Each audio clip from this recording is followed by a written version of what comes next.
Mchungaji karibu sana. Anapokuja madhabahuni upiga makofi mengi. Hallelujah. Amen.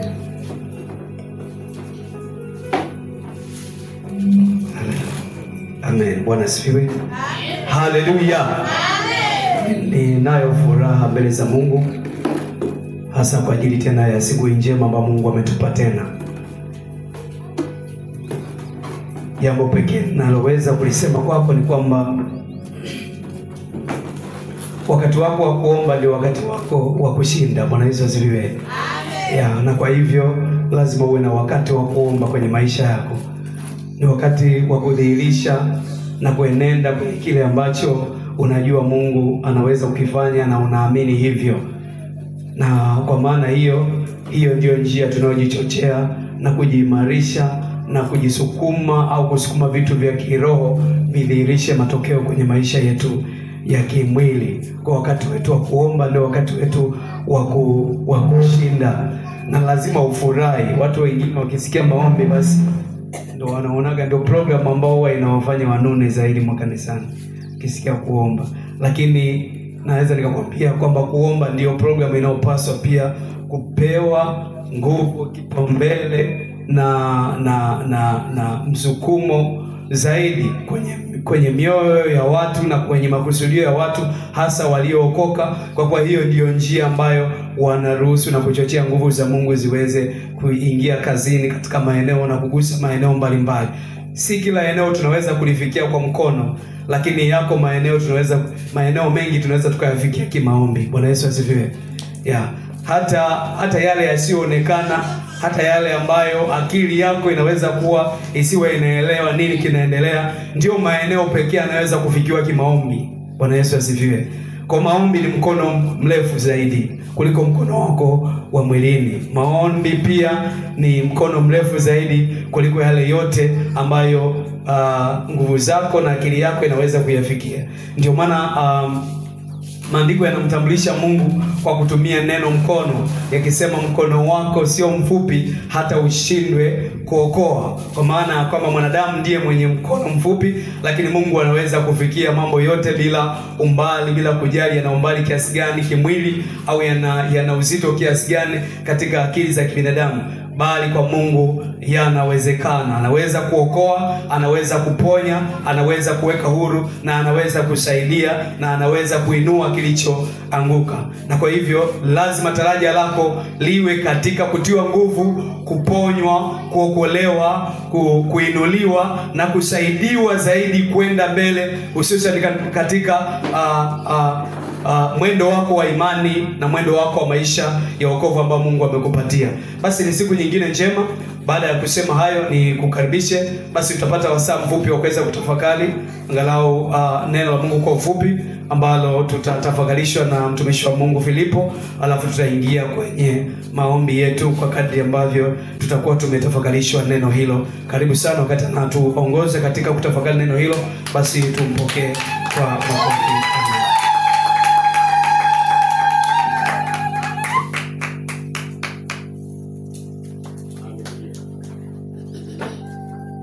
Haleluya.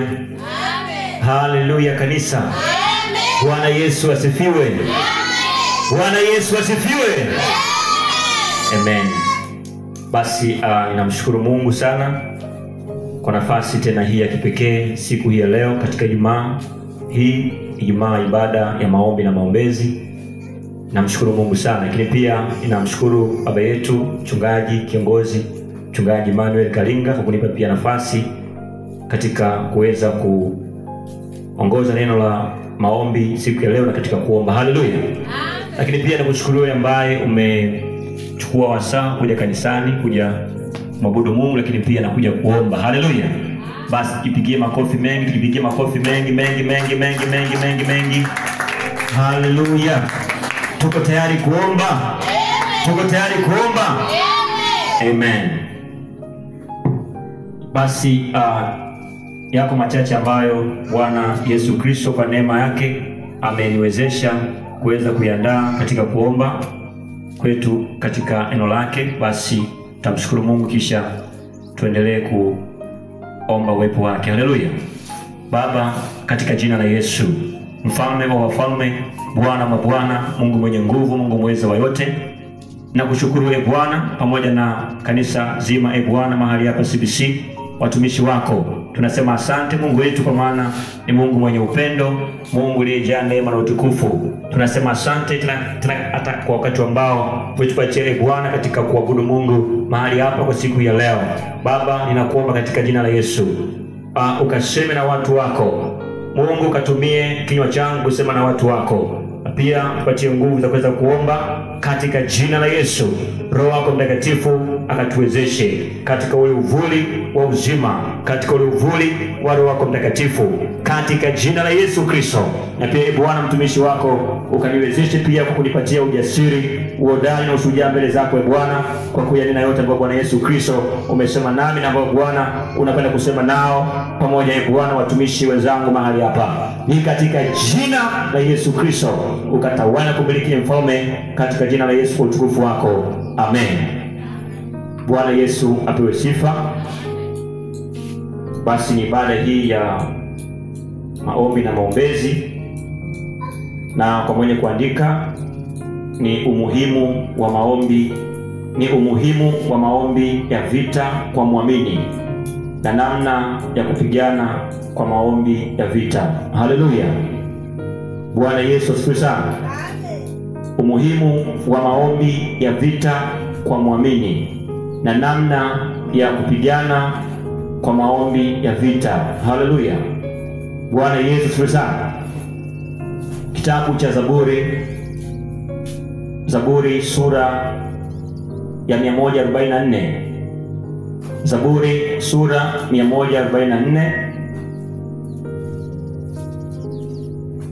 Tuanzie hapo kifungu hicho. Zaburi 144, ambayo Biblia yako basi unaweza kufungua tukaenda pamoja. Haleluya. Zaburi 144 na ule mstari wa kwanza. Haleluya. Biblia inasema hivi: na ahimidiwe Bwana mwamba wangu, anifundishaye mikono yangu vita, vidole vyangu kupigana. Na ahimidiwe Bwana mwamba wangu, anifundishaye mikono yangu vita, vidole vyangu kupigana. Haya ni maombi ya Daudi kwa Mungu, kwamba anamuhimidi, anamtukuza, anamuinua, kwamba yeye ndiye ambaye anayemfundisha kupigana vita, au mikono yake katika vita na vidole vyake kupigana. Haleluya. Kumbe Mungu ndiye ambaye anaachilia fundisho, au ndiye ambaye anaachilia kufundisha wewe kujua namna ya kupigana vita. Haleluya. Na Bwana siku ya leo atufundishe katika jina la Yesu Kristo. Haleluya. Amen. Unaweza ukaogopa kusikia labda vita. Haleluya. Amen. Sasa kwa nini tunazungumzia maombi haya, maombi ya vita, au umuhimu wa maombi ya vita kwa muamini na namna ya kupigana kwa maombi ya vita? Kuna aina nyingi za maombi ambayo ni lazima muamini ufahamu. Haleluya. Ziko aina nyingi na ambazo Mungu kwa neema yake ambazo amenipatia ninaweza kuzitaja hapa, lakini pia unapaswa pia kufahamu kwamba haya pia ni maombi ambayo inapaswa kama muamini kuomba. Haleluya. Kwanza, aina ya kwanza, kuna maombi ya shukrani. Haleluya. Bwana Yesu asifiwe sana. Kuna maombi ya shukrani. Kwa muamini lazima ufahamu kwamba ni lazima niwe muombaji katika maombi ya nini? Ya shukrani. Lakini pia kuna maombi ya toba. Haleluya. Nasema pia muamini ufahamu kwamba kuna maombi ambayo mimi yananihusu, kwamba kuomba, amina, ni maombi ya nini? Ya toba. Ambapo maombi ya toba ni maombi yanayohusisha kuomba msamaha kwa Mungu, kuomba rehema kwa Mungu, kwamba Mungu akusamehe. Haleluya. Ambapo toba sasa maana yake ni kufanyaje? Ni kugeuka. Haleluya. Maana yake ni kuacha dhambi na kumrejea nani? Mungu. Aina nyingine ya maombi ni maombi ya mahitaji. Haleluya. Maombi ya mahitaji maana yake ni maombi ambayo muamini sasa katika Kristo Yesu anaomba mahitaji kwa Mungu. Haleluya. kwamba Mungu ampe hiki, Mungu amfanyie kile, Mungu atende kile. Amina. Hayo pia ni maombi lazima ambayo muamini uyafahamu kwamba nami pia ninapaswa kuomba pia maombi haya ya mahitaji. Haleluya. Lakini pia kuna maombi ya upatanisho. Haleluya. Bwana Yesu asifiwe sana.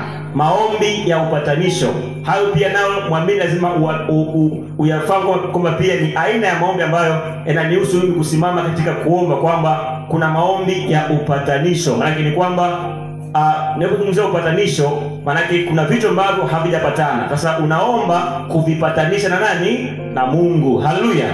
Bwana Yesu asifiwe sana. Kama ni wewe kupatana na Mungu, au kama kuna mtu ambaye unamuombea apatana nani? Na Mungu, au kama ni biashara yako, au kama ni maisha yako yote pale ambayo unayaomba haya, kuomba upatanisho. Lakini pia kuna maombi mengine ambayo yanaitwa maombi ya kukata rufaa. Haleluya.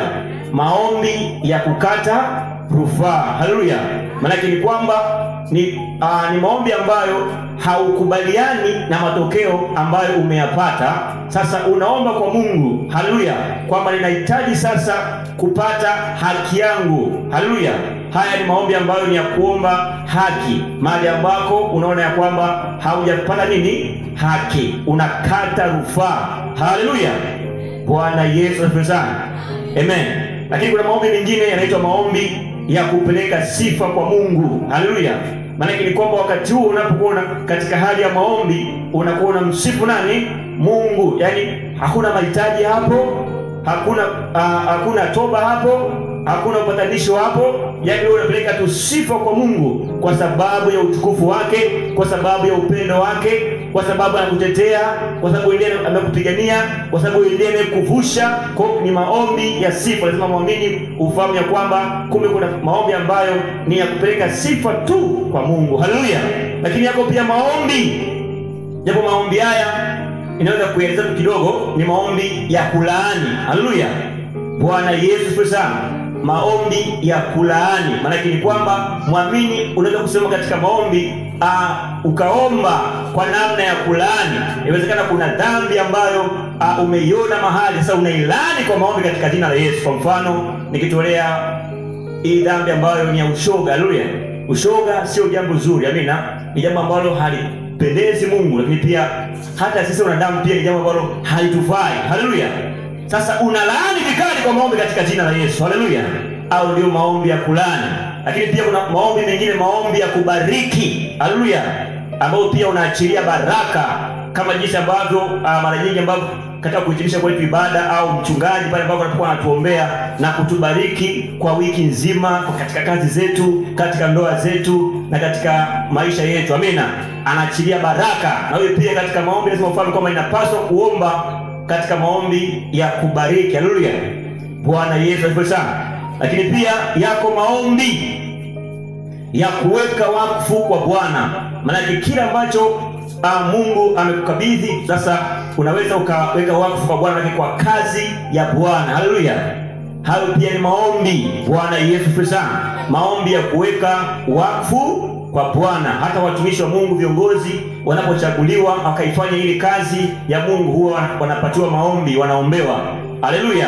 Hata watoto wanapozaliwa kufikia umri fulani, kufikia muda fulani, wanawekwa madhabahuni na kuombewa, kuwekwa wakfu wake, kuwekwa kwa ajili ya nani? Ya Bwana. Haleluya. Sasa kuna maombi mengine ambayo tunatafakari leo ni maombi ya vita. Haleluya. Nikutajia mfululizo wote hayo upate kujua kwamba kumbe Mkristo nimepewa kazi hapa ulimwenguni, sio tu bure. Amina. Nina kazi ya kufanya. Maana maombi ni kazi pekee ambayo pia inaitwa kazi kwa sababu wengi hawapendi kuomba. Amina. Kwa ni kazi pekee ambayo Mungu ameweka ndani ya muamini, ambayo inampa kuomba ili asababishe mambo au ili asababishe matokeo katika jina la Yesu. Amina. Katika ulimwengu huu tunaoishi. Haleluya. Bwana Yesu asifiwe sana. Sasa leo nitazungumzia kuhusu maombi ya vita. Bwana Yesu asifiwe sana. Hao nimekupatia ili kwamba niseme tu kwamba ili ujue kwamba nina kazi ya kufanya katika kujua kwamba mimi ninapaswa kuomba haya na haya. Haleluya. Sasa maombi ya vita ni nini? Maombi ya vita ni maombi ya kushindana na nguvu zote za yule mwovu katika ulimwengu wa roho. Haleluya! Maombi ya vita ni maombi ya kushindana na nguvu zote za yule mwovu katika ulimwengu wa roho. Kwa vita maanake inajumuisha kushindana, kupigana, kupambana. Haleluya! Maombi haya ya vita hatupigani sisi wenyewe. Amina. Sisi kwa sisi. Haleluya. Au kwa miili ya damu na nyama, bali na yule mwovu au na nguvu zote za yule mwovu katika ulimwengu wa roho. Katika ulimwengu wa roho, kwa sababu vita yetu hii inapiganwa katika ulimwengu wa roho. Haleluya. Maana unapoomba, unaomba ukipigana, ukishindana rohoni. Haleluya.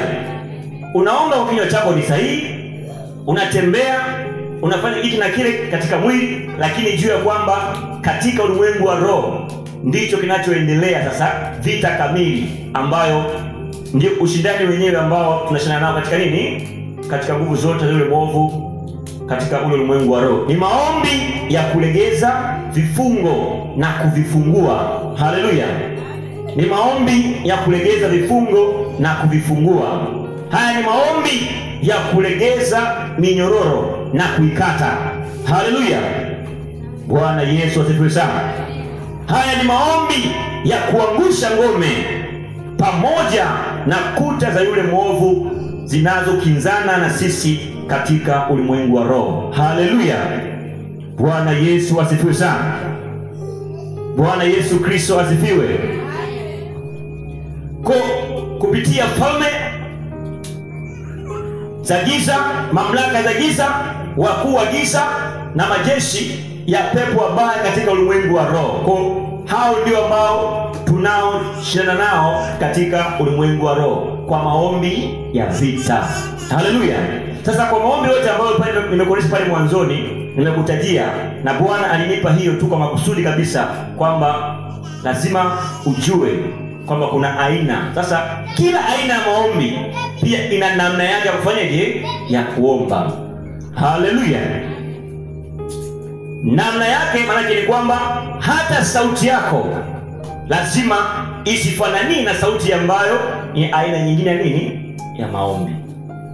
Hata usimamapo, unapotembea, unapotamka, unachofanya havifanani au haifanani na aina nyingine nini, ya maombi. Kwa mfano, unapomshukuru Mungu, lazima ujue huwezi kumshukuru Mungu kwa namna ya kukaripia.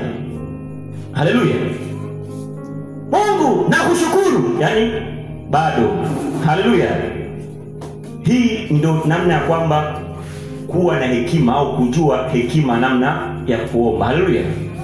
Maombi ya shukrani kuna namna yake ya kuomba. Maombi ya sifa pia na maombi ya toba kuna namna yake ya kufanyaje, ya kuomba. Na maombi ya vita pia ina namna yake ya kuomba.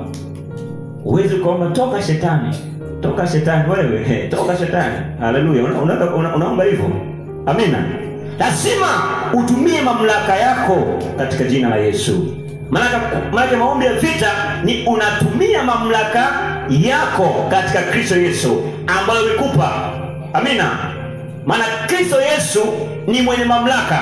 Sasa anaachilia mamlaka ndani ya muumini. Ni lazima uamuru, ni lazima ukaripie, ni lazima ukemee, ni lazima utiishe, ni lazima ukate, ni lazima upige, ni lazima usambaratishe, ni lazima uteketeze, ni lazima uharibu. Haleluya.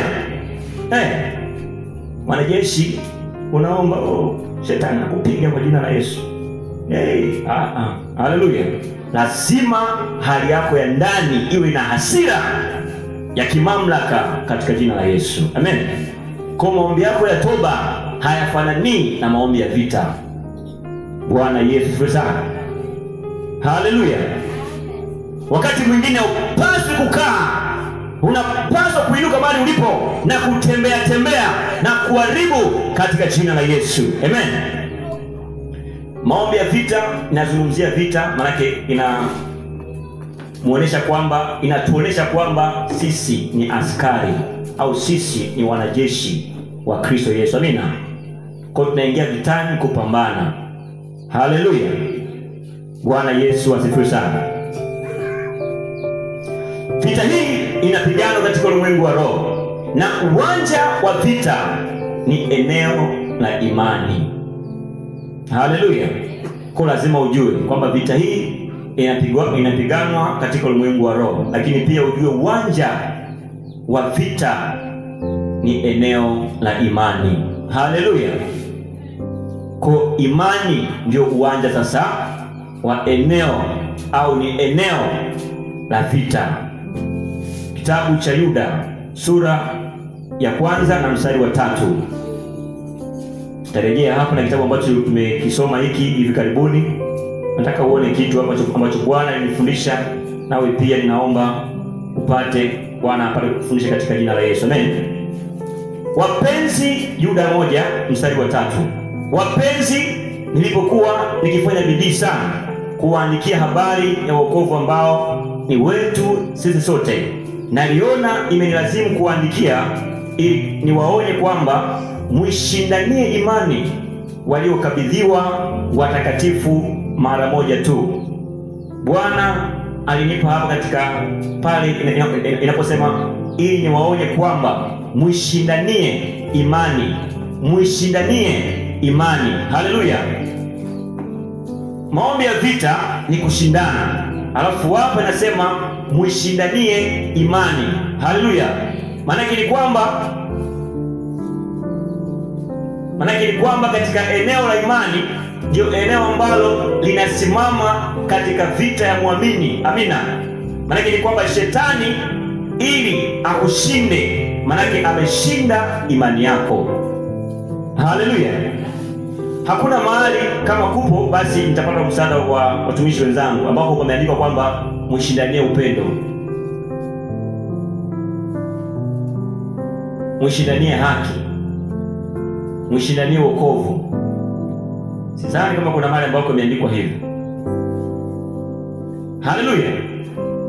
Mwishindanie imani, lakini kwenye imani ndipo kwenye mapigano.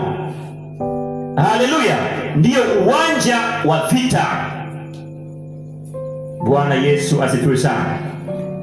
Bwana Yesu Kristo atukuzwe. Hakuna mahali pameandikwa mwishindanie kweli. Haleluya. Zote hizi ni silaha, na zote hizi ni silaha sawa. Zote hizi pia tunafundishwa kupokea na kuwa nazo. Amina. Lakini jambo la kusimama katika vita ni katika ushindi wako ndio unaopatikana kupitia nini? Imani. Haleluya. Kwamba ushindi wa maombi ya vita kwa muombaji ni imani yake. Haleluya. Sasa kwa sababu shetani ameshajua hilo na kazi yake kubwa ili apoteze ushindi wa muombaji ni kupambana na imani yake. Haleluya. Sasa kuna njia kadhaa ambazo Bwana alikuwa akiachilia ndani yangu ambazo ni muhimu kuzitambua. Njia kadhaa anazotumia shetani kukushinda katika vita. Haleluya. Bwana Yesu asifiwe sana. Bwana Yesu Kristo asifiwe kanisa. Kwa lazima sasa muamini upate kuona kwamba kumbe vita hii niweze kuishinda ni kushindania nini? Imani. Na imani kwa tafsiri yake ni kwamba ni kuwa na uhakika au kuwa na hakika ya mambo yatarajiwayo. Manake vita anapopigana shetani ni kuondoa uhakika wa mambo yatarajiwayo. Manake unakosa kujua kuwa na uhakika ya kwamba juu ya mambo ambayo Mungu amekupatia au ambayo unayafanya. Manake akikuondolea uhakika wa mafanikio yako katika eneo fulani la maisha yako, Maana tayari shetani amekushinda katika vita. Haleluya. Bwana Yesu asifiwe sana. Sisi tuko pamoja, watumishi wa Bwana? Tunaelewana?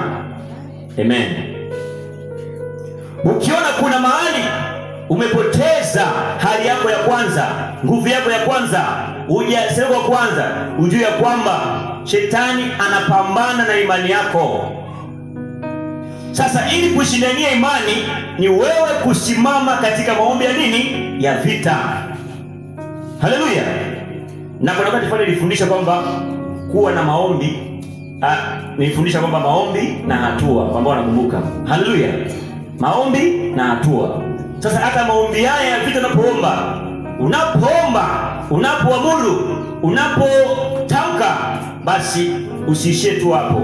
Anza kuchukua hatua juu ya yale ambayo ulikuwa ukiyaombea na ambayo ulikuwa ukishindwa kufanya, basi anza kuchukua hatua. Haleluya. Bwana Yesu asifiwe sana. Haleluya. Sasa njia kadhaa muhimu anazotumia shetani kukushinda katika vita. Narejea pale sasa. Moja, kukushawishi kutumia visaidizi vya kiroho ili ushinde jambo lako. Haleluya. Kukushawishi kutumia visaidizi vya kiroho ili ushinde jambo lako. Haleluya.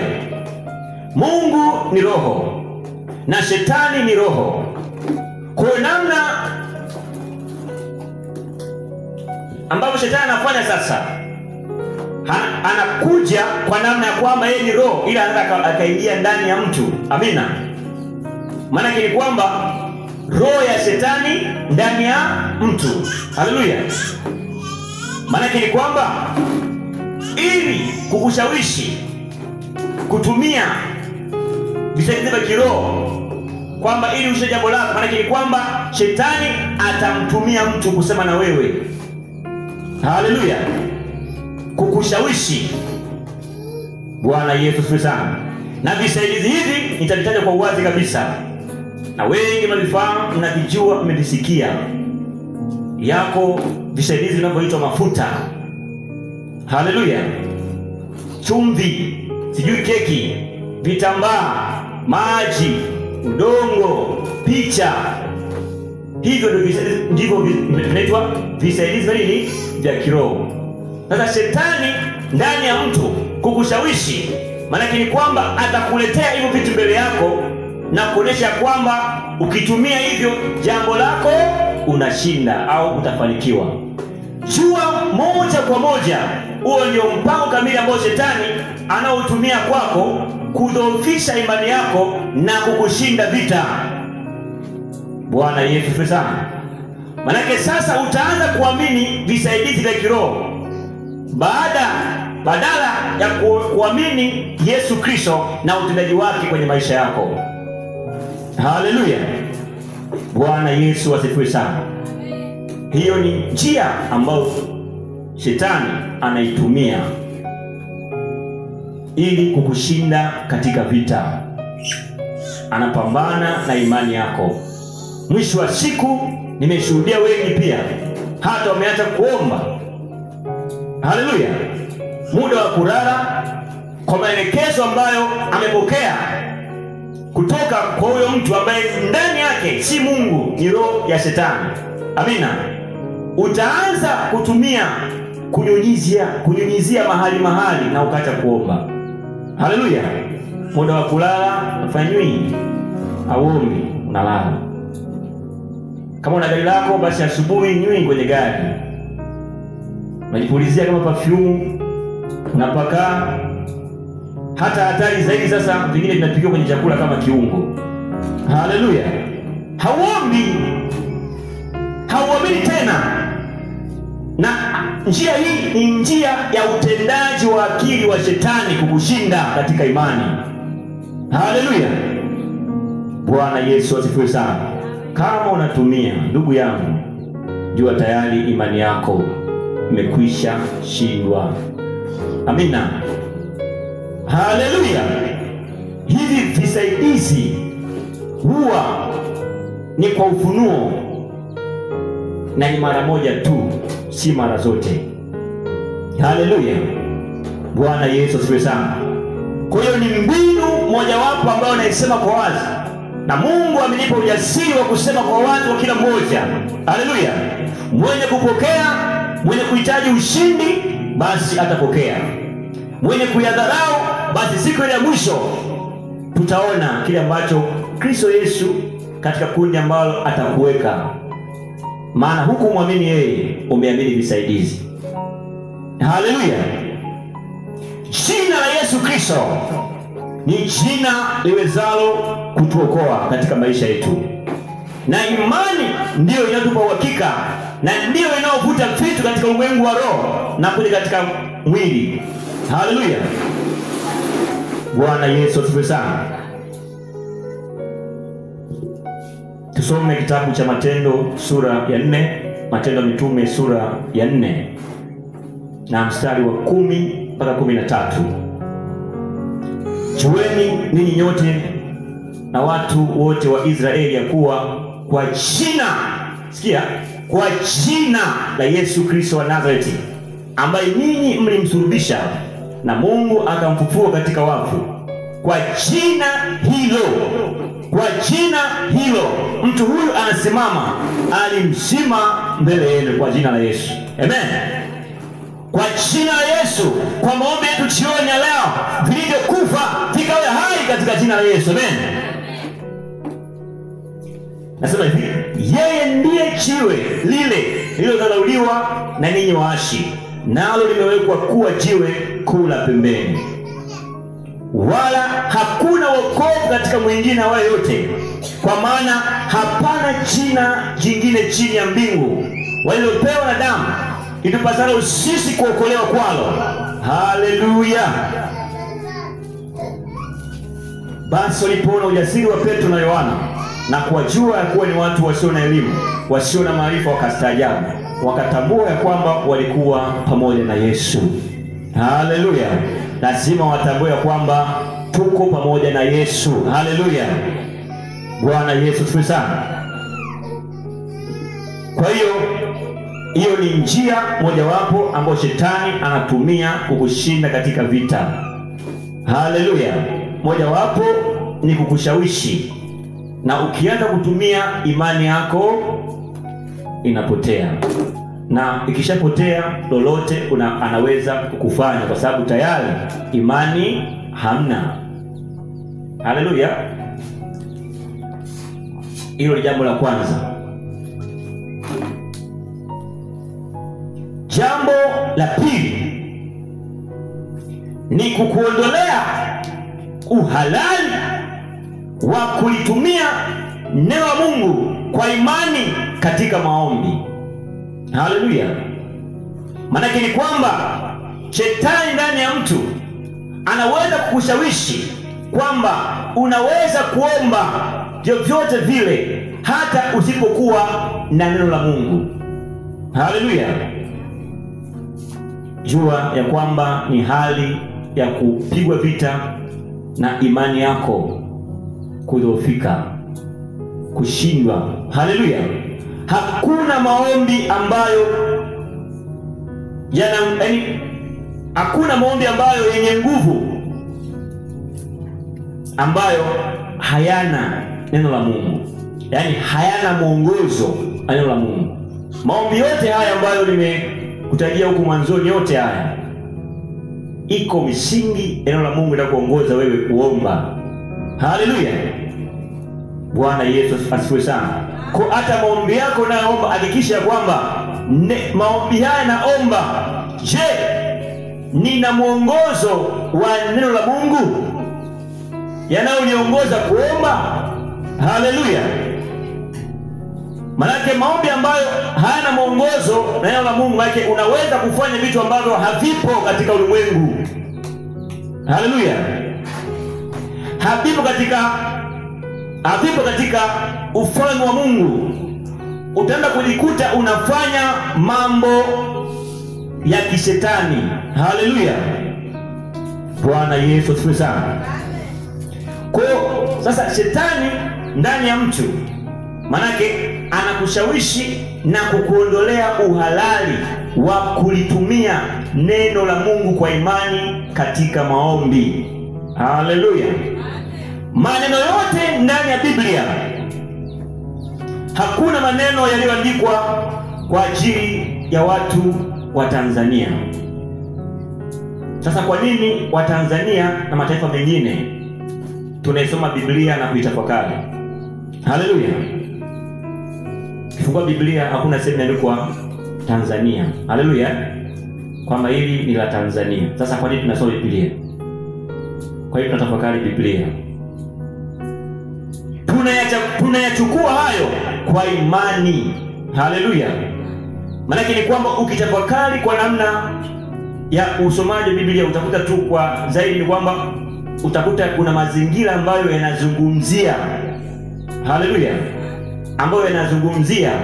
Sasa ukienda ukitafakari zaidi utaisha kwamba hata mimi hayo ninayotafakari hayanifai kwangu. Ndio maana kuna ushuhuda moja wa mtumishi mmoja, mwana theolojia, mtumishi wa Mungu, aliwahi kusema,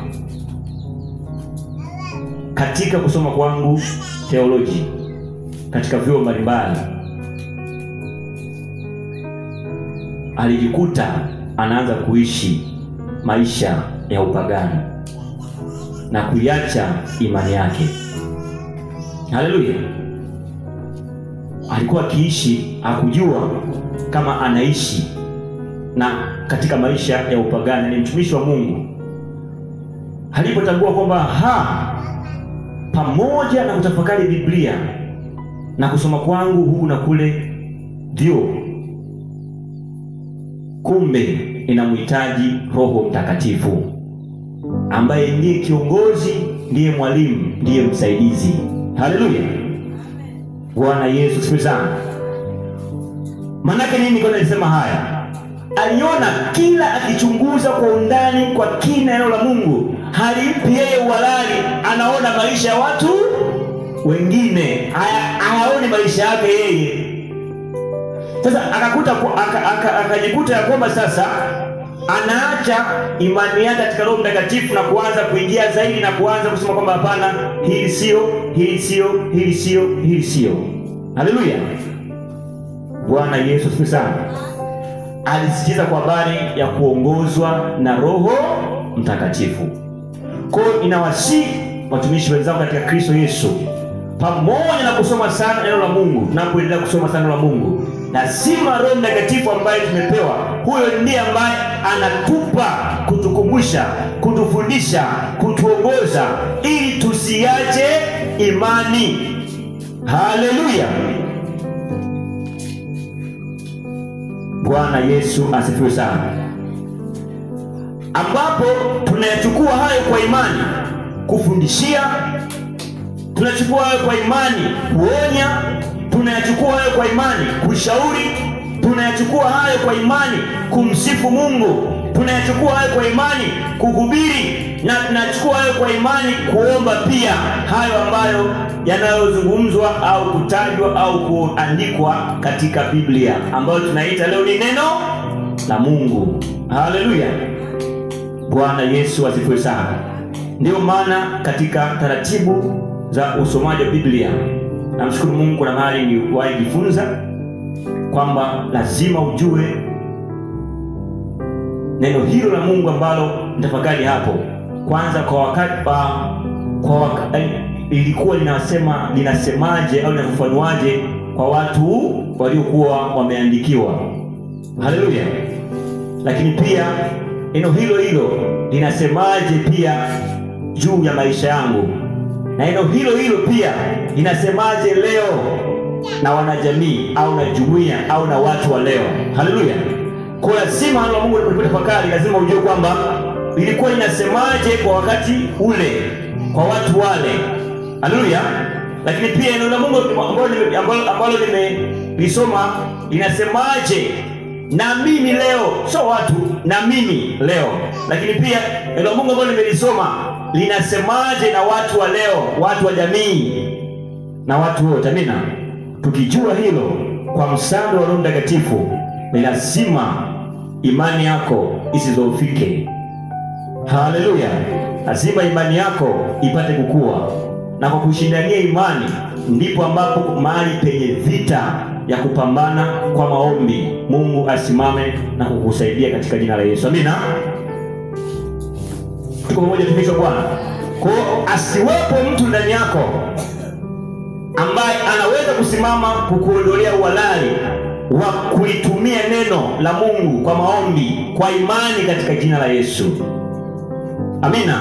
Ukiona unaanza kupata hali ya namna hiyo, tayari unaanza kupoteza nguvu, na mwisho wa siku juu ya kwamba neno la Mungu ndio neno ambalo shetani anapambana nalo, muamini asilijue. Maana neno la Mungu lina nguvu, maana neno la Mungu ni Mungu mwenyewe.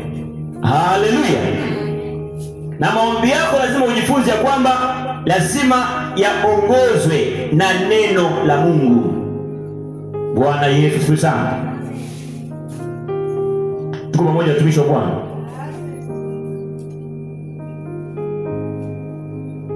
Kwa hiyo unapoona mwombaji hana neno la Mungu, ushindi wake ni mdogo sana katika maombi yake ya vita. Bwana Yesu asifiwe sana. Wakolosai sura ya 3 mstari wa 16. Utaandika hapo, sitasoma. Wakolosai sura ya 3 mstari wa 16.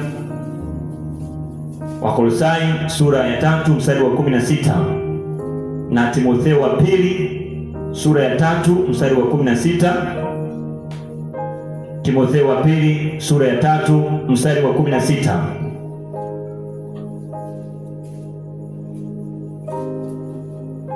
Yohana sura ya 15. Yohana sura ya 15 mstari wa kwanza mpaka pale wa 7. Kisoma mstari wa 7 anasema hivi: ninyi mkikaa ndani yangu na maneno yangu yakikaa ndani yenu, ombeni mtakalo lote nanyi mtatendewa. Haleluya. Narudia tena, nasema hivi: na ninyi mkikaa ndani yangu na maneno yangu yakikaa ndani yenu. Kwa kuna jambo la wewe kukaa ndani yake Kristo Yesu, na kuna jambo la wewe maneno yake Kristo Yesu kukaa ndani yako, na kuna jambo la wewe kuomba utakalo. Haleluya. Na Mungu ufanyeje? Kutenda. Kwa mwombaji ambaye hana neno, maanake hajaruhusu maneno yake Kristo Yesu kukaa wapi? Ndani yake. Ombeni mtakalo lote nanyi mtatendewa. Hii ni ahadi. Mtatendewa kwa namna gani? Kikaa ndani ya Yesu na maneno yake kaa ndani yake na ukaomba. Haleluya. Bwana Yesu asifiwe sana. Jambo la 3, kukuonesha. Inakupa mbinu ya shetani ambapo anakuonesha, kukuonesha kuwa uko salama na uko huru na hauhitaji kuomba. Haleluya. Yaani maana ni kwamba anaweza kutumika shetani ndani ya mtu au ndani yako mwenyewe. Haleluya. Kwamba anakuonesha uko salama, anakuonesha uko huru na hauhitaji kuomba. Haleluya. Bwana Yesu asifiwe sana. Ukiona hali ya namna hiyo, ujue shetani yupo kazini kushindania imani yako. Ni kweli tuko salama, ni kweli tuko huru kabisa, ni hakika. Lakini swala kwamba anakuonesha uko salama, anakuonesha uko huru na hauhitaji, yani kwamba huhitaji kuomba. Haleluya. Jua kama ni mtu kasema na wewe, au ndani ya moyo wako unasikia roho inasema na wewe, jua kabisa ni jambo ambalo linakuja kwa ajili ya kukuondolea nguvu, kwa sababu imani pia imebeba nguvu ya kiroho ndani yako. Haleluya. Bwana Yesu asifiwe sana. Nafika muda usiku, mimi ni wa Yesu. Hakuna kuomba. Haleluya. Chukua shuka unajifunika. niko salama mimi. Amina.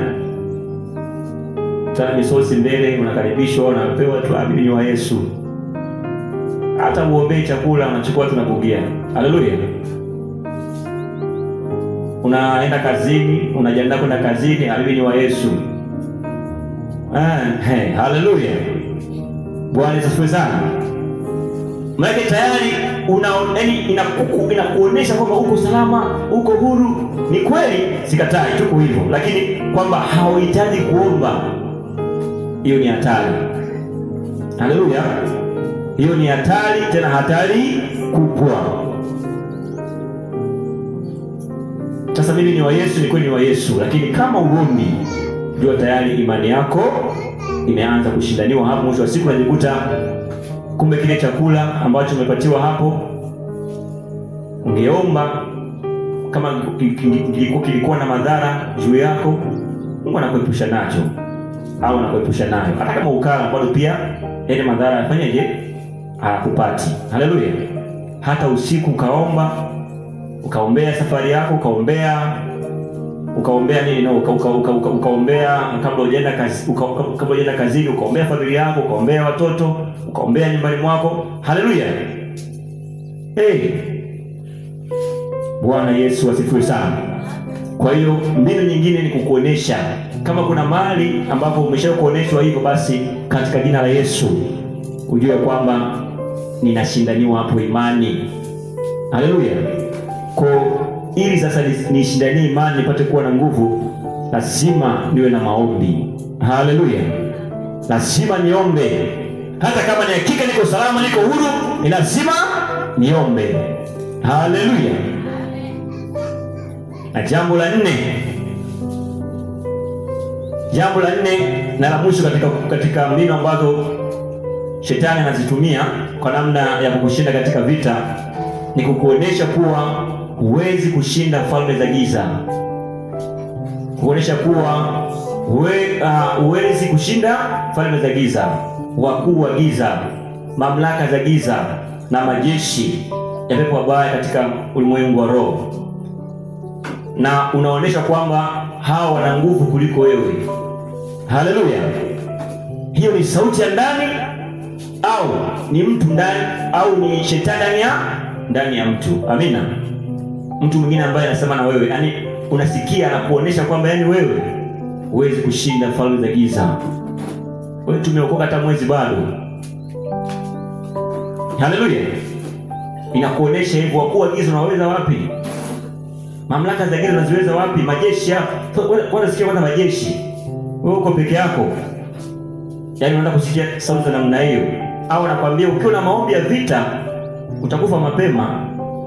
Unasikia sauti za namna hiyo, au watakushambulia. Hauwezi kuwa salama kwa sababu tayari unakuwa unafanyaje? Ni kama unawachokoza, ni kama unaharibu. Haleluya. Bwana Yesu asifiwe sana. Jua ya kwamba hiyo ni mbinu ya shetani kukushinda katika vita. Haleluya. Tunazo nguvu katika jina la Yesu. Haleluya. Ile umeokoka jana, ile umeokoka leo. Unapoomba inakuwa, unapoomba inatokea, unapoamuru, maana tayari saa ile au sekunde ile ulipokiri kwamba Yesu Kristo ni Bwana mwokozi maisha yangu, saa ile sekunde ile tayari umekwisha badilishwa katika jina la Yesu. Amina. Tayari umekwisha toka katika giza, tayari upo wapi? Nuruni. Tayari umeshatoka katika ufalme wa shetani, upo katika ufalme wa nani sasa? Wa Mungu. Haleluya. Walio pamoja nasi wengi kuliko wale walio pamoja nao. Elisha alisema hivyo. Amina. Baada ya kuongea na nani? Kuongea na mfanyakazi wake, ya kwamba alikuwa na hofu na kuona majeshi ya Washami yakiwa yamewazunguka na kutaka kuwadhuru au kuwaangamiza. Kwa hiyo yule mfanyakazi alikuwa na hofu, aliogopa sana kwamba inakuwaje namna hii. Lakini Elisha alisema ya kwamba walio pamoja nasi ni wengi kuliko wale walio pamoja nao. Maana ni kwamba unapoomba juu ya kwamba yako majeshi ya Mungu ambayo yametuzunguka zaidi ya majeshi yao. Haleluya. Jioni ya leo tuko hapa tukihesabu watu, ni kama idadi ambayo si watu elfu, si watu malaki, lakini laiti Mungu akitenda neema jioni ya leo akafungua macho yako, mahali hapa ni wengi sana. Haleluya. Tunazo nguvu. Ufalme wa Mungu ni ufalme wenye nguvu. Tena kuna mahali vinasema kwamba ufalme wa Mungu ni ufalme usiotetemeshwa. Haleluya. Kwa kama hatuko katika ufalme usiotetemeshwa, maana pia nasi tuyomo ndani ya ufalme huo hatutetemeshwi. Haleluya. Kwa upaswi kuogopa. Wakati fulani katika maombi haya vita kama naendelea kujifunza, haleluya, ni mafunzo pia. Amina. Sema pia ujifunze kama ambavyo leo Bwana anatufundisha. Haleluya.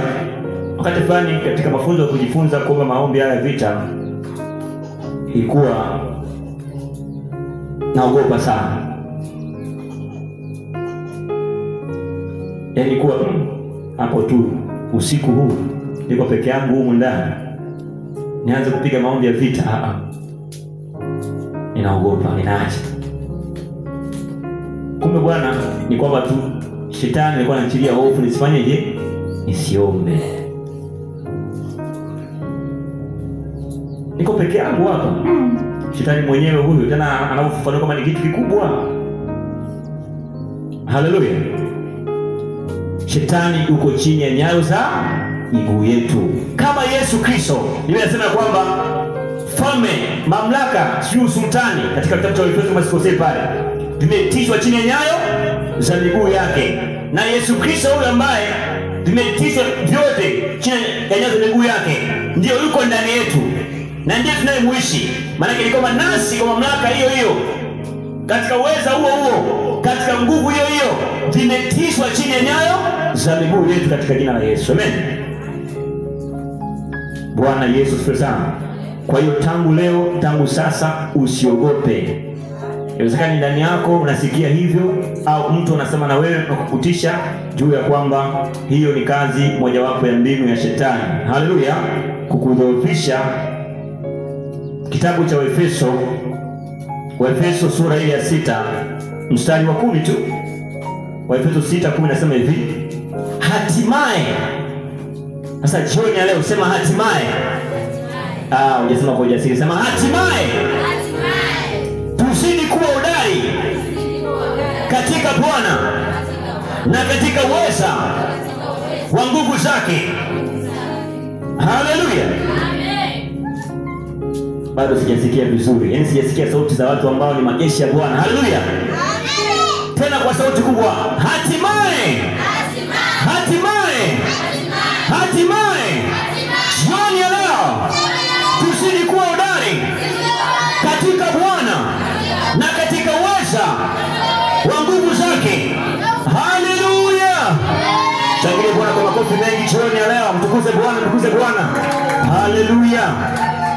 Amen. Tunapaswa kuwa hodari katika Bwana, katika uweza wa nguvu zake. Ni pamoja na kusimama kwa imani, kwa maombi, kushindana, kupiga, kusambaratisha, kuharibu katika jina la Yesu. Haleluya.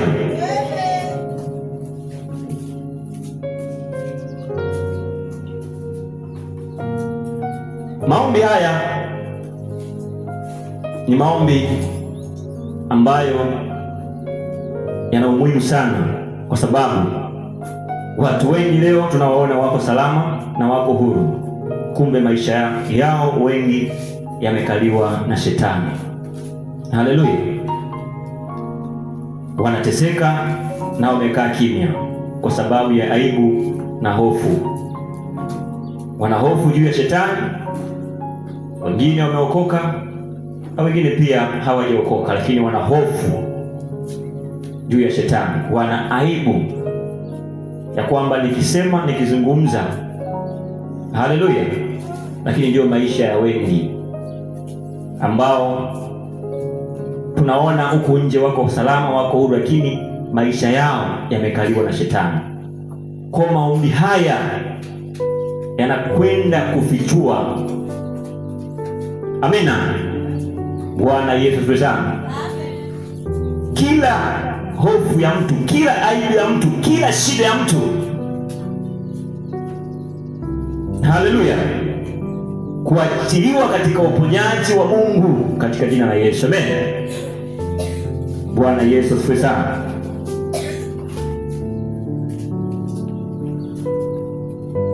Lakini pia tumewaombea ndugu zetu, marafiki zetu na ambao wote hawajaokoka waokoke.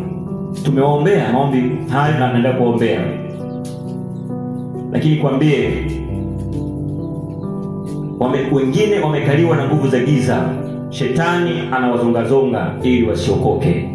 Haleluya. Tumewaombea kwamba waokoke. Tumekwenda kuwahubiria kwamba waokoke. Lakini mwisho wa siku hatuoni katika wale ambao tumewaombea. Ni wachache tu ambao wanafanya nini?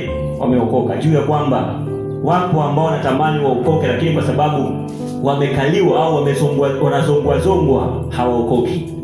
Lakini kwa maombi ya vita, manake unaamrisha nguvu ya Mungu iende ikapambane au ikaondoe ile nguvu ya shetani inayowazongazonga watu wasiokoke.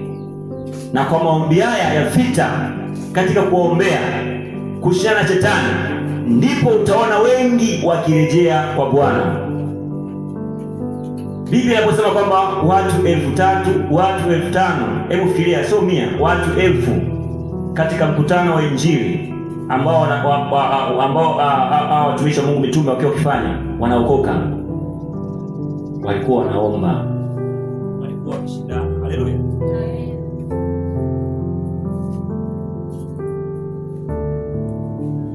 Yes. Kwa hiyo kuna vitu ambavyo unatamani kuona kwamba unatamani uokoke, basi pia shughulikia na kupiga nini? Na kuomba maombi nini? Maombi ya vita. Haleluya. Bwana Yesu asifiwe sana. Lakini pia wapo watu wanaolala usiku na wanapoamka wanajikuta wako nje. Haleluya. Na kuoneshea umuhimu wa kuomba haya maombi kwamba lazima upambane kuomba. Kuna watu wanateseka, nalala ndani usiku, asubuhi anajikuta ameamkia pengine sio ndani. Amina. Sasa unaposema kuomba kama muombaji, manake unashindana na zile nguvu za giza ambazo haziwafanyi watu hivyo. Amina. Lakini pia wapo watu wamefungwa uzao. Haleluya. Hiyo ni kazi ya shetani, anafunga uzao wa mtu kwamba asizae, asipate mtoto. Yupo kwenye ndoa mwaka wa kwanza, mwaka wa pili, mwaka wa tatu, mwaka wa 4, mwaka wa 5, mwaka wa 6 apate mtoto. Hapa ndipo eneo pia la kupambana kimaombi, maombi ya vita. Ni adui shetani kwa amefanyaje? Amefunga. Mwingine tupata mtoto mmoja imeishia hapo. Kisha mwingine wa pili, wa tatu hakuna. Lakini kwa maombi ya vita unaamrisha, unaamuru katika jina la Yesu. Haleluya. Wapo watu wamewekewa mipaka kwenye ulimwengu wa roho. Kwa maombi ya vita mipaka inaondolewa. Kuna fedha ambayo umekadiriwa na shetani kwa mwisho wako ni hapo. Kizidi tu hapo utafanya makubwa, utafanikiwa. Umetamkiwa mipaka yenyewe. Amina. Umetamkiwa mipaka yako. Kuna ambao wameshatamkiwa kwamba juu ya ukoo huu, kwamba ukoo huu hakuna kuolewa, hakuna kuoa, hakuna kufanikiwa, mipaka. Lakini kwa maombi ya vita unaamrisha katika jina la Yesu, mipaka inaondolewa. Amina. Haleluya. Lazima ujue kwamba hiyo mipaka, hiyo ni kazi ya shetani inafanya. Sikuoneshi shetani kama mwenye nguvu, na kuonesha wewe kama mwenye nguvu ambaye unaweza kusimama na kuamrisha na mambo yakatokea katika jina la Yesu. Amen. Umeokoka, jua kwamba nimeokoka ndio kwa neema, lakini jua kwamba ninayo kazi hapa duniani, hapo ulimwenguni, ambayo pia ndilo kusudi la Mungu ambalo Mungu ameweka ndani yangu katika jina la Yesu. Amen.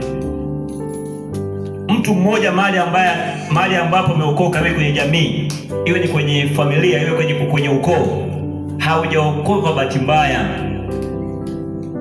Umeokoka kwa neema ya Mungu, lakini pia unalo kusudi la kusema kuomba na kusambaratisha na kuharibu kwa vita na kupambana na ile miungu ambayo imekaa katika familia, katika ukoo, ili pia familia au ndugu zako pia wawe nini? Huru. Haleluya. Lakini pia watu wengine wako watu wanaoumwa, lakini magonjwa yao ni kwa sababu ya kufanyaje? Ya kukaliwa na shetani, yani wamerogwa. Haleluya. Tunaona wanaumwa, wanateseka, kumbe magonjwa yao yameshikiliwa na mwovu shetani. Kwa maombi ya vita, yule mtu achukui dakika nyingi anapona. Haleluya. Unaamrisha, yani maombi ya vita inasimama kuamrisha, kuamuru, kushindana. Haleluya. Lakini pia wako watu wametumiwa mapepo ya kufarakanisha ndoa zao ili ndoa zao zife. Haleluya. Wako watu wanateswa na mizimu.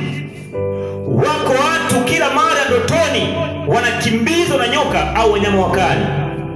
Haleluya. Hizo ni saini unazoonesha kwamba unatakiwa upambane kwa maombi ya vita. Haleluya.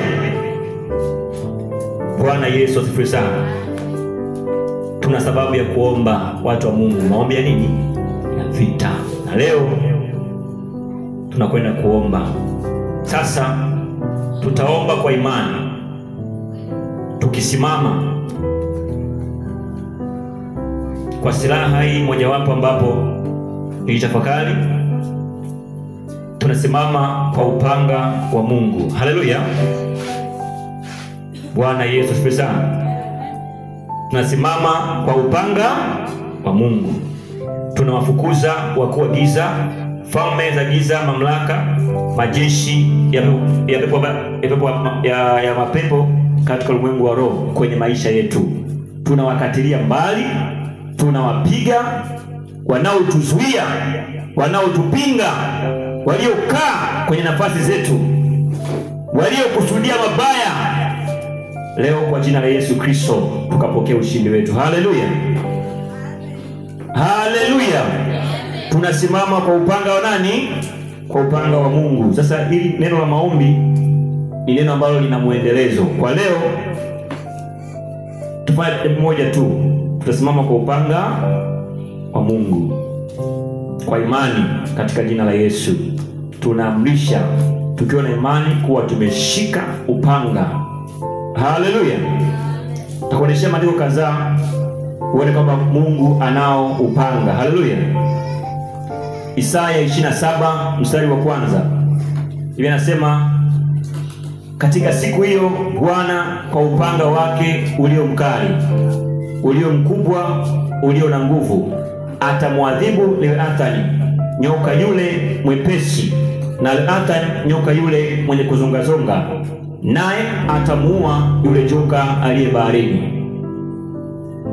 Kwa katika siku hiyo Bwana kwa upanga wake ulio mkali. Kwa upanga wa Bwana ni upanga ulio mkali, ni upanga ulio mkubwa, ni upanga wenye nguvu. Kwa imani katika jina la Yesu tunasimama kwa upanga wa Mungu, kuwapiga, kuwasambaratisha, kuwafukuza. Haleluya. Kwa namna zote Roho Mtakatifu atakapoachilia neema ya kuomba jioni ya leo. Lakini pia kitabu cha Ezekiel 21 na mstari wa 15. Nimeweka ncha ya upanga huo juu ya malango yao yote, ili mioyo yao iyeyuke, yakaongezeke makwazo yao. Aha, umefanywa kuwa kama umeme, umendolewa ili uchinje. Ezekiel 21 mstari wa 15. Kusimama kwa imani, ncha tu ya upanga wa Mungu. Ni upanga uliofanywa kuwa kama umeme, ni upanga ulioondolewa. Haleluya. Lakini pia Mwanzo 3:24, Mwanzo 3:24. Hayo tunayosemea kwamba kutumia neno la Mungu kwa imani kwa maombi katika jina la Yesu. Amen. Ni kweli maandiko yanatafakari ni kama hayakuoneshi wewe Mtanzania. Haleluya. Lakini kwa imani kwamba uko upanga wa Mungu. Haleluya. Nami nasimama kwa imani kwa upanga wa Mungu katika jina la Yesu. Inasimama kuwapiga, kuwafukuza, kuwasambaratisha, kuwakatilia mbali. Haleluya. Hiyo ndio, haupaswi kuondolewa imani yako katika neno la Mungu. Haleluya. Mwanzo 3:24. Ukisoma hapo utaona inaelezea nini. Nasema basi akamfukuza huyo mtu, akaweka makerubi upande wa mashariki wa bustani ya Eden, na upanga wa moto uliogeuka huko na huko kuilinda njia ya mti wa uzima. Hapa inaonyesha kwamba wakati ule Mungu alipowafukuza Adam na Hawa, si ndio? Sasa akaweka upanga wa moto kama wasirudi tena pale kuingia katika nini? Katika njia ya mti wa uzima. Haleluya. Kwa imani ambayo tukochukua hapa ni kwamba uko upanga wa moto. Haleluya. Kwa hiyo unakesa wewe kusimama kwa imani katika jina la Yesu kwa maombi. Maana ili maombi yako yaweze kuwa na matokeo ni imani. Haleluya. Bwana Yesu asifiwe sana. Kwa nawe pia kwa imani unaweka upanga huo wa moto ili adui zako wasiingilie njia yako katika jina la Yesu. Wasipite katika njia yako, wasipite katika baraka zako, wasiingie katika ndoa yako, wasiingie katika kazi yako. Unaweka upanga wa moto katika jina la Yesu. Amina. Amen. Hiyo ndio kusimama kwa imani kwa kutumia nini? Neno. Na yako mengi. Sasa leo Ijumaa hii nimeweka utangulizi na tunaomba. Sasa haya kwa neema ya Mungu tutaendelea kwa namna nyingine tena ya maelekezo ambayo Mungu anaendelea kunipatia pale Jumapili saa 2. Amina. Saa 2 asubuhi tunajifunza, tunaomba. Kwa wale ambao wana kiu ya kuomba maombi haya ya vita na wakapata kuona matokeo, tunaomba hapa leo basi. Lakini saa 2 Jumapili unawahi, tunajifunza, tunapiga, tunaomba, tunaaika katika jina la Yesu. Amina. Haleluya. Haleluya kanisa. Jambo ambalo Mungu amenifundisha ni kwamba usiwatazame watu kwa usoni kwa namna wanavyoonekana ukajua wako salama. Amina. Kila mmoja anayopitia, mwingine anaona aibu fanyaje kusema, au ana hofu tu ya shetani. Lakini ndio maana wengi wanaoenda kutafuta visaidizi, chumvi, mafuta, nini, hawajaenda pale kwa sababu ni wajinga. Wana matatizo, wana changamoto, wanatafuta msaada. Haleluya. Lakini mahali ambako wanaenda si sahihi kupata msaada. Haleluya. Bwana Yesu asifiwe sana. Nasi katika Kristo Yesu ambao watuamini visaidizi, tunasimama kwa maombi ya vita ili watu wajae mahali hapa kupata msaada wa Mungu juu ya matatizo yao, juu ya changamoto zao, juu ya taabu zao, juu ya mateso yao. Mimi na wewe kusimama kwa imani katika jina la Yesu. Amina. Kuna wakati ambapo kanisa limekaa kwa namna ya kumsubiria mchungaji. Amina.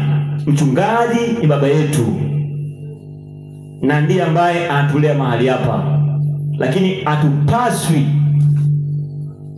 kusubiria kwa namna ya kwamba baba ndiye atakayetuombea maombi ya vita, kwamba atuombee tushinde. Haleluya. Naye ni mwanadamu. Kwa maombi haya vita tunapaswa na sisi kumwombea yeye pia, ili aweze kuwa salama, ili aendelee kutulisha chakula cha kiroho na kukua katika jina la Yesu. Amen. Bwana Yesu asifiwe sana. Kwa kanisa lazima liwe ni kanisa ambalo limechangamka. Haleluya. Limechangamka kwa maombi ya vita mpaka shetani anasema kwamba mahali pale ni moto. Haleluya. Si kwa ajili tu ya kwamba tunamsubiria baba ndio asimame kukemea mapepo, kukemea mizimu, kukemea hali zote za taabu. Lazima nawe usimame hata nyumbani kwako katika jina la Yesu. Unainua kanisa la Bwana kwa maombi ya vita. Haleluya. Amen. Waimbaji ninaomba chap chap chap chap chap chap. Haleluya. Kwa hiyo leo tutawapa tu dozi ndogo ya muda mfupi, lakini kwao wataelewa. Haleluya. Falme za giza zitaelewa, mamlaka zitaelewa, mapepo yataelewa, miungu ya familia itaelewa. Bwana Yesu asifiwe sana. Haleluya.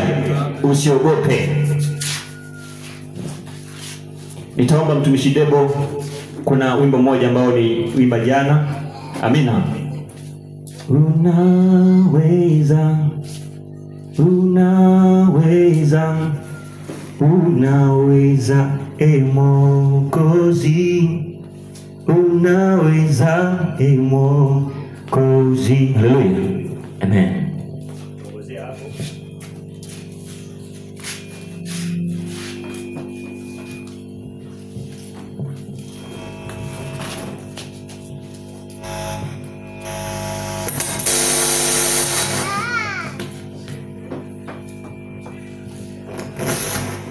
Yes, yes. Hallelujah.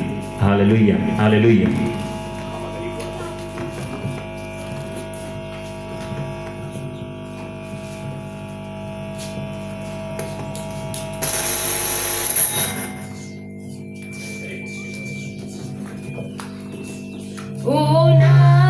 Unaweza, unaweza, unaweza, Mwokozi,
jioni ya leo tunakuinua Bwana, Mungu mwenye mamlaka zote, Mungu mwenye nguvu zote, Mungu mwenye uweza wote. Jioni ya leo tuko mbele zako Mfalme, katika jina la Yesu Kristo, katika jina la Yesu Kristo, katika jina la Yesu tunakuadhimisha Bwana, tunakuadhimisha Bwana, tunakuadhimisha Bwana, katika jina la Yesu.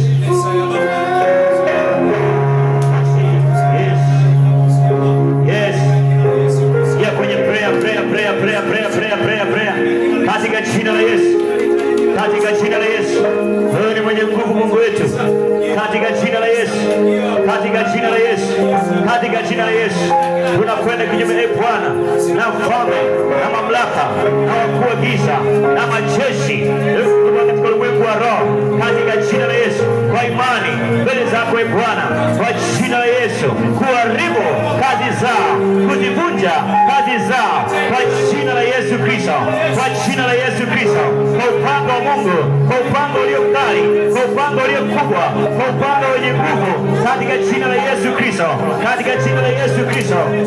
Jioni ya leo, jioni ya leo, jioni ya leo tunasambaratisha, tunateketeza, tunaharibu falme, mamlaka, wakuu wa giza katika jina la Yesu, kwa upanga wa Mungu, kwa upanga wa Mungu, kwa upanga wa Mungu, kwa upanga wa moto, kwa ncha ya upanga tunawafukuza, tunawafukuza mamlaka, falme za giza kwenye maisha yetu, tunafukuza maajenti wa shetani kwenye maisha yetu kwa upanga wa moto, kwa jina la Yesu Kristo, kwa jina la Yesu Kristo, kwa jina la Yesu Kristo, kwa jina la Yesu Kristo, kwa jina la Yesu Kristo, wanaosimama kuonea maisha yetu katika jina la Yesu, wanaotuzuia, wanaotupinga katika jina la Yesu Kristo, jioni ya leo kwa upanga wa Mungu tunawafukuza, tunawapiga, tunawafukuza, tunawakatilia mbali kwa upanga wa moto, kwa jina la Yesu Kristo. Waliosimama kwenye njia zetu, waliosimama kwenye kazi zetu, waliosimama kwenye huduma zetu, kwenye utumishi wetu, waliosimama kwenye afya zetu, waliosimama kwenye nyumba zetu, kutuzuia, kutupinga, jioni ya leo, jioni ya leo, jioni ya leo kwa upanga wa Mungu tunawapiga, tunawapiga, tunawapiga, tunawapiga, tunawapiga waliosimama kwenye uchumi wetu na fedha, waliosimama kwenye kazi zetu na elimu, katika jina la Yesu Kristo, katika jina la Yesu, kwa upanga wa Mungu, kwa upanga wa Mungu.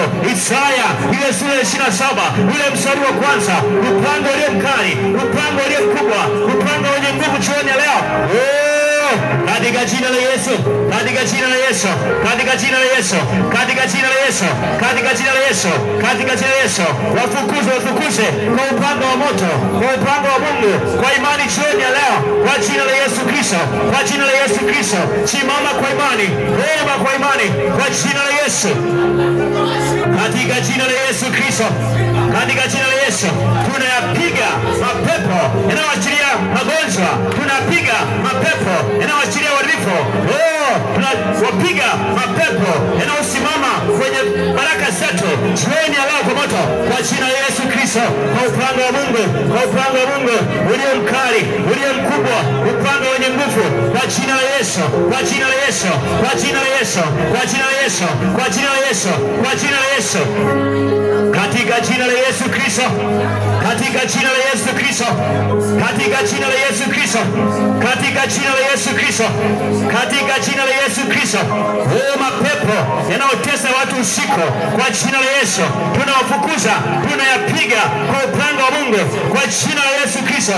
Ni jioni yetu ya leo, tunasoma kinyume na falme, mamlaka, wakuu wa giza na majeshi yako katika ulimwengu wa roho, kwa upanga wa Mungu ulio mkali, ulio mkubwa, ulio nguvu, kwa upanga wa moto, kulia kushoto, kwa jina la Yesu tunawafukuza, tunawafukuza, tunawapiga, tunawaharibu kwa jina la Yesu Kristo.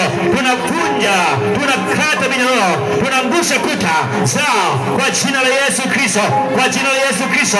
Ni jioni yetu ya leo, kwa jina la Yesu Kristo.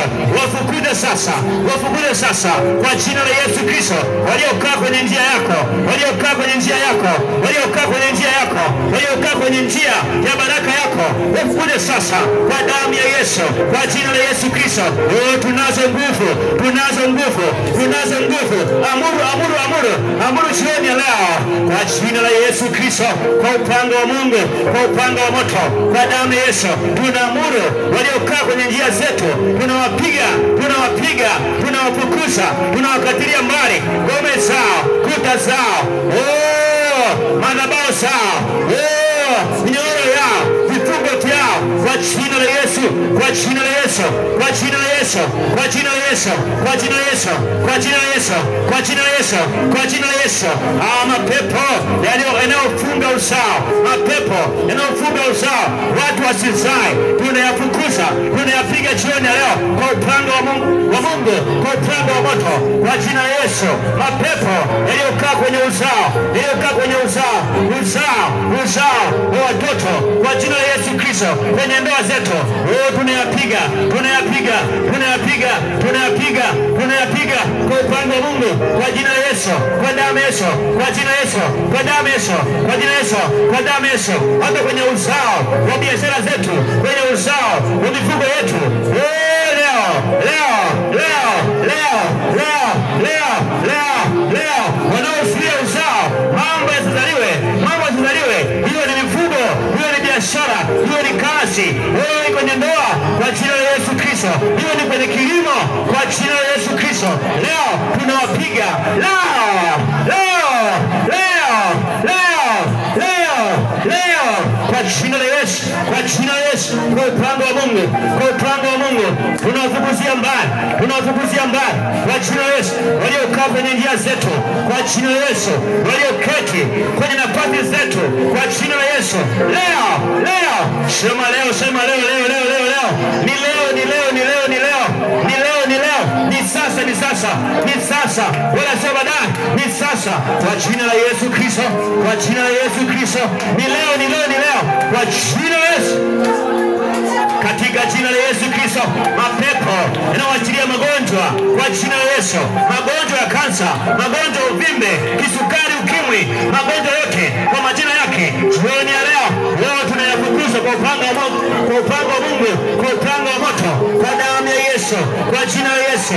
Hayo magonjwa ya kurogwa, jioni ya leo, toka, toka, toka, toka, toka, toka, toka, toka, toka, kwa jina la Yesu. Tunayafukuza, tunayafukuza hawa kuagiza, hawa kuagiza, hawa kuagiza, wanaoachilia magonjwa kwenye jamii, kwenye jamii, kwenye miji yetu, kwenye nyumba zetu, leo kwa jina la Yesu Kristo tunayapiga, tunayapiga, tunayapiga. Hawa kuagiza kome tunawachilia magonjwa kwenye koo zetu, kwa ndugu zetu, jioni ya leo tunayafukuza, tunayapiga, tunayakatilia mbali kwa jina la Yesu Kristo, kwa jina la Yesu Kristo, kwa upanga wa Mungu, kwa upanga wa moto, kwa upanga wa moto, kwa upanga wa moto. Weka nje upanga, weka nje upanga juu ya malango yao,